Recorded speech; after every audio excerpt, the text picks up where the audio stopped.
मंच पर उपस्थित सब मान्यवर और doctor Neha principal government college, advocate Alpa Rathore, advocate Mayank Patel, advocate Poonam Desai, advocate Neelam Patel, and all the faculty members and my dear students and friends. सबको पहला एक सवाल थोड़ा हम इंटरेक्शन में भी बात करेंगे। खाली हमको आपको याद सुनना या आपका रोल नहीं रहेगा। थोड़ा मैं एक आपसे एक दो सवाल से आप जानना चाहूँगा कि कानून क्यों होना चाहिए, ऐसा आपकी राय से, स्टूडेंट की राय से क्या है, कानून क्यों होना चाहिए? एक दो में कोई भी बताइए। सर, लॉस इसलिए होना चाहिए कि हमारी फंडामेंटल राइट्स को कोई हानि ना पहुंचा सके और हम अपनी फंडामेंटल राइट्स के लिए लड़ सकें, इसलिए लॉस होने चाहिए। Anyone? Yes, she has given very good answer. Anyone else? This from what now girls turn is open. Yes. Right? It's rightly said. In case मान लो, yes sir.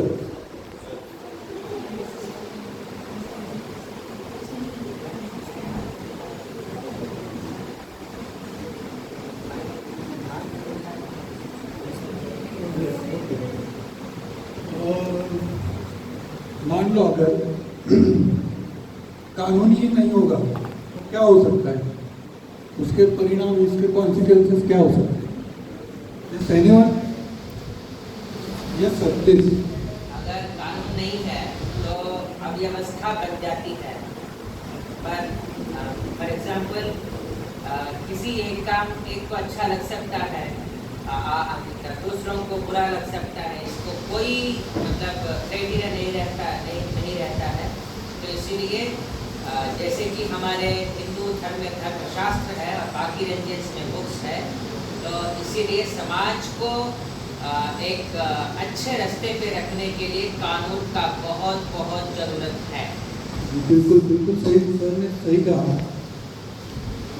एक सेकंड के लिए मान लो हम कानून व्यवस्था ही नहीं है, जैसे सर ने कहा समाज में क्या होगा, बहुत अराजकता होगी उसमें, हमें सांस लेना भी मुश्किल हो जाएगा। इसलिए कानून, अब ये अवेयरनेस प्रोग्राम क्यों है मैं आपको नहीं पूछूंगा, मगर यह हमारा उद्देश्य है। जैसे हमारे अधिवक्ता ने कहा कि आप ब्राइट फ्यूचर हो और भारत देश सबसे युवा देश में इसको काउंट किया जाता है, तो इसलिए ये लीगल अवेयरनेस प्रोग्राम, कानून आपको सभी मालूम हो ये जरूरी नहीं है, मगर आपके हक, खुद के हक जैसे हैं जैसे दूसरों को भी है, ये एक सेंसिटाइजेशन होना इसका बहुत जरूरी है। क्योंकि अगर हम किसी का रिस्पेक्ट करेंगे तो ऑब्वियसली किसी कानून का या कोई ऑफेंस होने का कोई सवाल ही नहीं पैदा होता। मगर हम छोटी छोटी भी चीज़ें जान लें, ये कानून हो सकता है, इसके लिए कुछ प्रावधान है, इसके लिए कुछ सज़ा है, इसके कानून उसको कुछ मायने रखता है, तो इसके लिए छोटी छोटी जानकारी रखना ये जरूरी है। जब हम आपके जैसे स्टूडेंट्स थे, हमें तो पर्सनली भी कि मुझे तो दो ही ऑफेंस मालूम थे, एक ठगना यानी 420 और दूसरा कोई मर्डर हो गया, खून हो गया, जैसे हम मूवी या उसमें देखते आते थे। पर जब लॉ में हमने एडमिशन लिया तब पता चला 504 धारा है यहाँ पे, खाली एक एक्ट में। ऐसे हमारे बहुत से एक्ट है जिसमें बहुत से कानूनी प्रावधान ऐसे हैं कि जो पनिशमेंट दिए जाते हैं, कुछ ऐसे एक्ट हमें जो हक प्रदान करते हैं, तो कोई एक्ट ऐसे है जो हमें ड्यूटी निभाने को कहते हैं।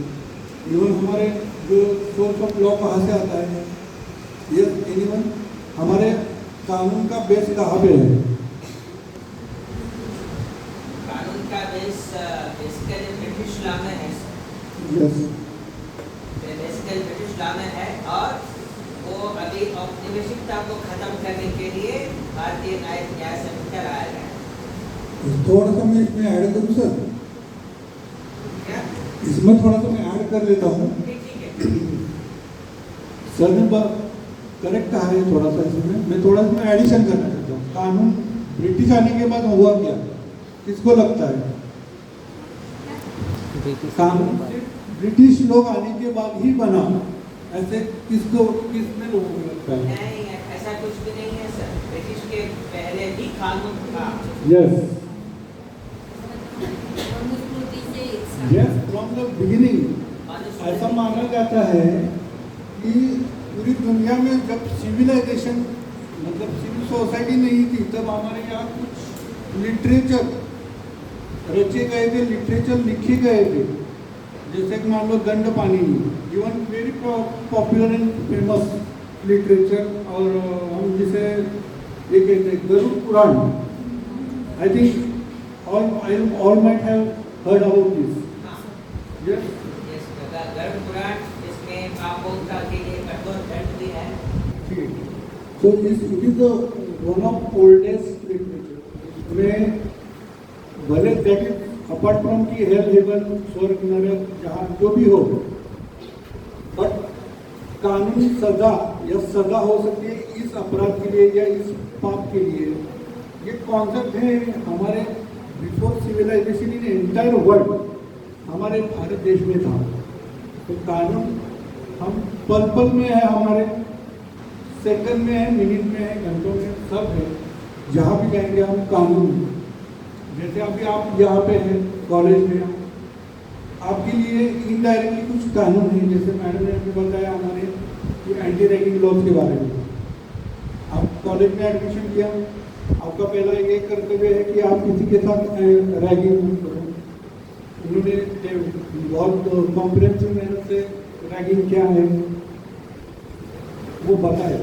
एक मस्ती मजाक हम दोस्तों में करते हैं नॉर्मली, वो ठीक है, मगर किसी ऐसा जो एक्ट हो जिसमें किसी को उत्पीड़न हो, हैरेसमेंट लगे, बार बार वही हो रहा है, बार बार वही हो रहा है, वो मेंटल ट्रॉमा हो रहा है या फिजिकल ट्रॉमा हो रहा है, तो इन दैट केस हम इसे रैगिंग का थोड़ा सा मान लेते हैं।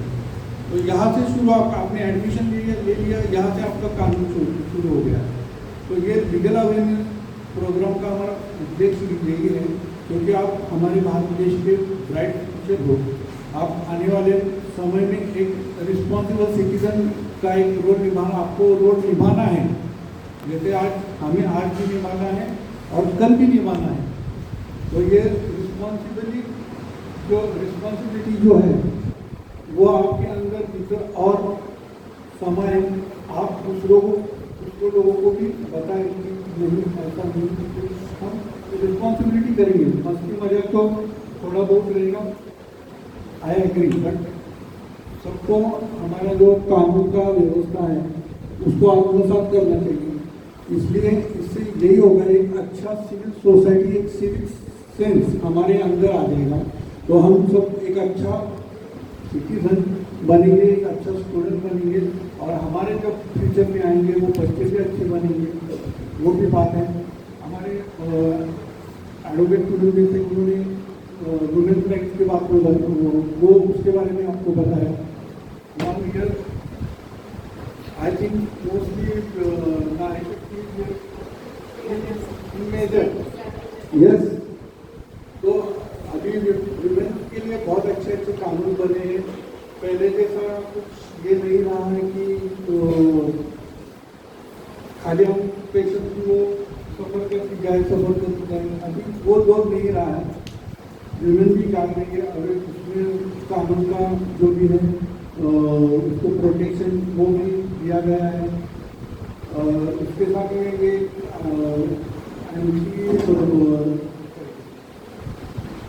डाउरी एक्ट जो है उसके बारे में भी मैंने बताया। तो डाउरी एक्ट अभी भी इतना नहीं है, मगर है कुछ टू एक्सटेंशन है।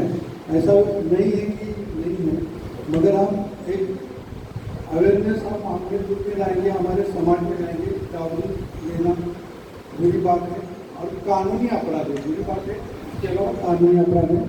ये हम खुद को बताएंगे और दूसरों को भी बताएंगे। अगर ऐसा कुछ होता है तो उसे रोकने के लिए आप अच्छा जिम्मेदार नागरिक बन के आप आगे आएंगे।